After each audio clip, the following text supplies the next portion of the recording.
Bonjour à tous, c'est Vicky Bogart pour Force Business.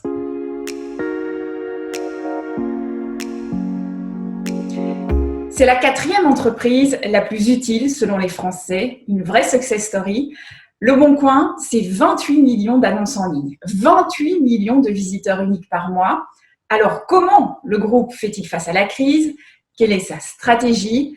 Pour répondre à toutes ces questions, cette semaine, j'ai le plaisir de recevoir Antoine Joutot, le directeur général du groupe Le Bon Coin. Bonjour et merci d'avoir accepté notre invitation. Bonjour. Alors, la première question que j'ai envie de vous poser, la crise sanitaire, elle pousse les Français à faire encore plus attention à ce qu'ils dépensent et elle pourrait accélérer les tendances de consommation durable. C'est plutôt une bonne nouvelle pour Le Bon Coin. Alors oui, c'est une bonne nouvelle dans une période difficile. C'est-à-dire que nous, on pense que les habitudes de consommation des Français ont déjà changé depuis une dizaine d'années et que cette crise a révélé un certain nombre d'éléments fondamentaux qui est que eh bien, le mieux consommer doit être encore plus important, le consommer local, euh, aussi la transparence derrière des produits, où sont-ils fabriqués, comment sont-ils acheminés, et puis évidemment l'essor de l'occasion qui va avoir un double intérêt. Le premier, c'est évidemment le pouvoir d'achat. Donc, vous allez pouvoir quand même tirer votre épingle du jeu malgré évidemment la situation assez difficile. Alors, quelles sont les grandes tendances de consommation que vous observez sur votre site pour le moment?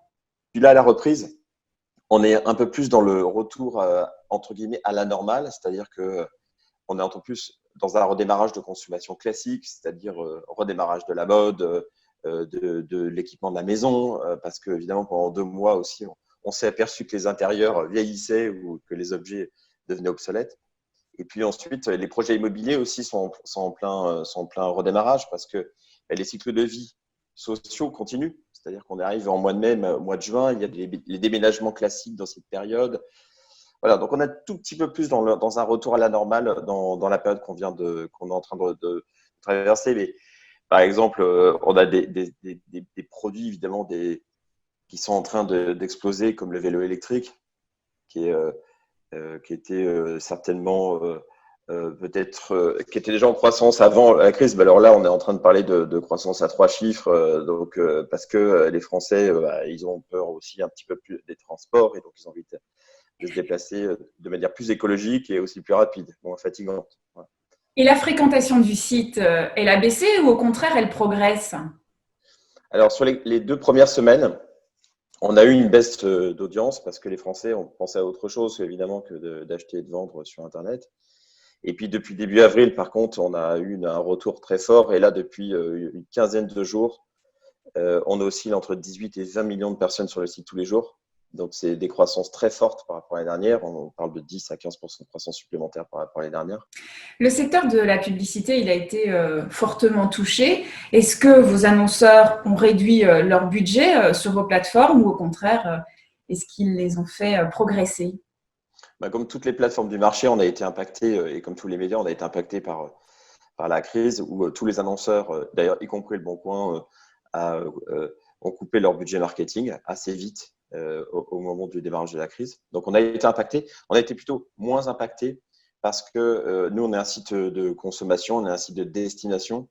Et il y a quand même une part de nos annonceurs qui sont des e-commerçants et qui ont continué à acheter du trafic massivement sur Le Bon Coin et avec une croissance très positive depuis le début du mois d'avril. Mais comme tout le marché publicitaire a été impacté, Le Bon Coin aussi, peut-être un peu moins que les autres.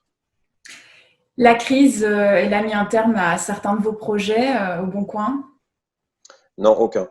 Nous, le groupe Le Bon Coin, c'est un groupe costaud. Enfin, évidemment, il ne faudrait pas qu'on ait des crises de ce type trop nombreuses, mais c'est un groupe solide qui a choisi d'ailleurs pendant cette crise de continuer à investir massivement dans ces technos. On a même continué à recruter et faire arriver 40 personnes pendant ces 2 derniers mois. Donc, vous imaginez leur première journée de travail en visio, leur parcours d'intégration en visio. Donc, on a continué à le faire. Donc, on Oui, n'a vous arrêté pouvez pas annuler aucun. les embauches en dernière minute suite aux événements. Non, non, d'abord, ça se fait pas de faire ça. Parce que quand les gens arrivent, nous, on a plein d'ingénieurs qui arrivent, des data scientists. Ils ont quitté un job. Donc, je pense que c'est juste de continuer à les accueillir. Et puis, on a besoin d'eux. Donc, non, on a évidemment, comme toutes les entreprises, gelé des dépenses pendant cette période pour voir un peu les tendances de chiffre d'affaires qui allaient se profiler. Mais nous, on a un groupe où on a une vision long terme. Et on continue nos investissements sur tous nos marchés, sur le marché de la mode, sur le marché de la maison. On a lancé la livraison en ligne avec la Poste. On Oui, a je ne sais pas que c'est innové. Là, maintenant, il n'y a même plus besoin de se déplacer dans un relais colis ou à la Poste pour faire sa livraison. Comment ça se passe? Le facteur le récupère directement à la maison? Exactement. Voilà. Donc ça a été l'innovation qui a été lancée il y a quelques jours avec le groupe La Poste, où en effet, maintenant, on propose un service de livraison de porte à porte quasiment, puisque les boîtes aux lettres qui sont adaptées, vous déposez votre colis dans votre boîte aux lettres et vous pouvez et le colis est acheminé directement à destination. Donc c'est vrai que c'est un vrai plus et c'est un service qui cartonne, hein, puisque aujourd'hui les tendances e-commerçantes du Bon Coin, parce qu'on est devenu un e-commerçant d'occasion, sont très très importantes. Alors, il y a 3 ans, Facebook s'est lancé sur votre marché, entre guillemets, avec Marketplace, un service de petites annonces entre particuliers. Quelles ont été les conséquences pour votre groupe? Pour l'instant, il n'y en a pas. C'est vrai que quand on voit arriver un géant comme Facebook sur son marché, on n'est jamais très, très heureux.